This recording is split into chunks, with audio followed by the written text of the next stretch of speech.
E aí pessoal, tudo bem? Aqui no modo madrugada para falar deste Argélia 2, Jordânia 1. Com esse resultado temos a quarta seleção eliminada nesta Copa do Mundo. Haiti, Turquia, Tunísia e a seleção da Jordânia. Primeira das estreantes que já fica sem chance de classificação para a próxima rodada. Cravei esse resultado no bolão, hein? Fui bem no bolão hoje. Cravei o jogo da França também. Enfim, inclusive tem novo líder no bolão, que sou eu.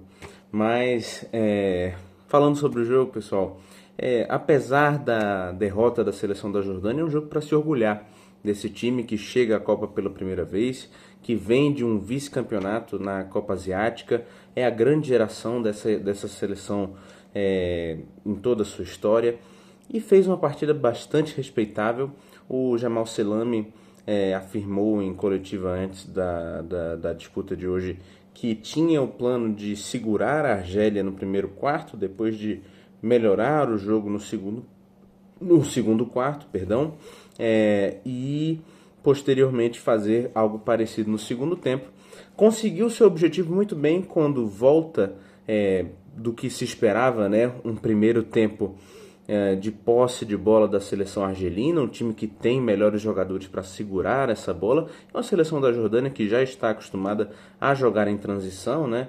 Joga com dois alas bastante agudos, que hoje e na partida anterior tiveram que se segurar um pouco mais, né? No caso do Abu Talha e do Essam Haddad, capitão, essa seleção conseguiu um bom objetivo. Aproveitou o fato da seleção da Argélia ter uma posse de bola muito morta, sem chances reais de gol, e na segunda parte do primeiro tempo, né, pós pausa para hidratação, teve uma ótima oportunidade, uma bola furada do Tamari, que é o craque desse time, o Al Rashdan, que fez uma muito boa partida, segurando bolas, recuperando para iniciar jogadas de contra-ataque.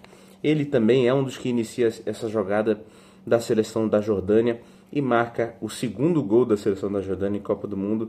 O primeiro gol tinha sido marcado pelo Ali Ouan na partida anterior. Muito importante para a seleção da Jordânia, que a partir daí faz o que se esperava, tenta se segurar ali atrás, bunda na parede, e tem uma partida muito competente de alguns de seus jogadores de defesa. Nazib fez uma grande partida, o Al Arab, zagueiro central, tirando bolas em grande parte das vezes em que foi acionado, mas o segundo tempo voltou da mesma forma que se iniciou, né? Seleção argelina tentando pressionar com a bola no pé, sem grandes alternativas, sem grandes jogadas para abrir a defesa da Jordânia. Apostavam muito no talento individual de algumas peças como Riyad Mahrez, como o Guiri pelo centro, como o Ibrahim Maza, que foi o cara que ditou o ritmo desse jogo, foi o distribuidor, foi o cara que o Kanté dessa seleção da Argélia, ocupando todo o campo, seja lado esquerdo, lado direito, na ponta, no meio. Foi uma partida muito boa do Maza, e acaba que, observando que o jogo jogado, o jogo de posse da seleção argelina não vinha funcionando, o treinador Petkovic opta por colocar um jogador de área, um cara mais alto, um cara que fosse brigar por essa bola parada, né?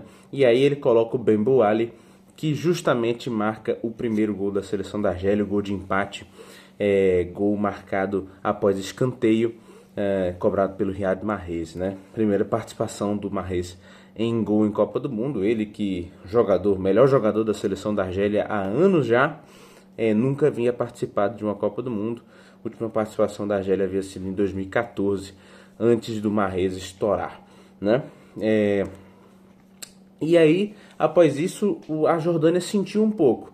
Via essa vitória muito próxima, tanto a vitória quanto o empate ainda serviam para manter uma chama acesa da seleção da Jordânia, que mesmo assim, para se classificar, teria que vencer a Argentina na última rodada, uma missão muito ingrata. Mas essas esperanças acabaram quando, em novo escanteio, a bola é cabeceada pelo Ben Sebaini. A dúvida também se ele cabeceia ou se bate no jogador da defesa da Jordânia, e o gol marcado pelo Guiri, mais um dos nascidos na França optando por jogar pela seleção argelina. É um fenômeno comum em vários dos jogos, várias das seleções africanas dessa Copa do Mundo, fruto do colonialismo francês, né? Mas o Guiri acaba marcando esse gol tão importante, já que a Argélia entrava nesse jogo como favorita, perdendo ele, estava obrigada a vencer a Áustria na última rodada. Agora o empate pode servir para a seleção da Argélia, o que tem uma curiosidade envolvida. Vou contar um pouco mais disso na previsão sobre esse jogo, na última rodada. Mas Áustria, Argélia e Alemanha protagonizaram um dos momentos mais infames da Copa do Mundo, quando em 1982 a Argélia surpreende o mundo vencendo a Alemanha, e acaba que na última rodada a Alemanha e a Áustria se enfrentavam, são países irmãos, né? E conseguiriam empatar a partida e eliminar a Argélia. Fizeram um jogo de compadres, já sabendo do resultado prévio da Argélia contra a seleção do Chile, e eliminaram essa seleção argelina, uma das grandes injustiças da história do futebol, que foi conhecida como a partida da vergonha, né? Por isso, inclusive, que até hoje, nós temos as terceiras rodadas da Copa do Mundo sendo disputadas simultaneamente, né? As partidas de cada grupo são simultâneas para que não haja esse tipo de combinação de resultados. Vitória extremamente importante da Argélia justamente por isso. Queria inclusive falar outro fato curioso sobre essa partida, que é uma das raríssimas ocasiões em que se enfrentam duas seleções árabes, né? Só tinha acontecido outras 4 vezes na Copa do Mundo. Em 2018, Egito e Arábia Saudita se enfrentaram. Em 2006, foi a vez de Tunísia e Arábia Saudita se enfrentarem. Em 1994, Marrocos e Arábia Saudita. A Arábia Saudita sempre envolvida, né? Agora, Jordânia e Argélia. Também uma das raríssimas oportunidades em que duas seleções muçulmanas, majoritariamente muçulmanas, se enfrentam. Para você ter uma ideia, nessa Copa do Mundo. Esse é o único confronto entre duas seleções árabes e um de 4 confrontos entre seleções muçulmanas. O primeiro nessa Copa do Mundo vai acontecer também todos na última rodada. Teremos Bósnia e Herzegovina e Catar. Teremos Irã e Egito, uma partida envolta de muita polêmica.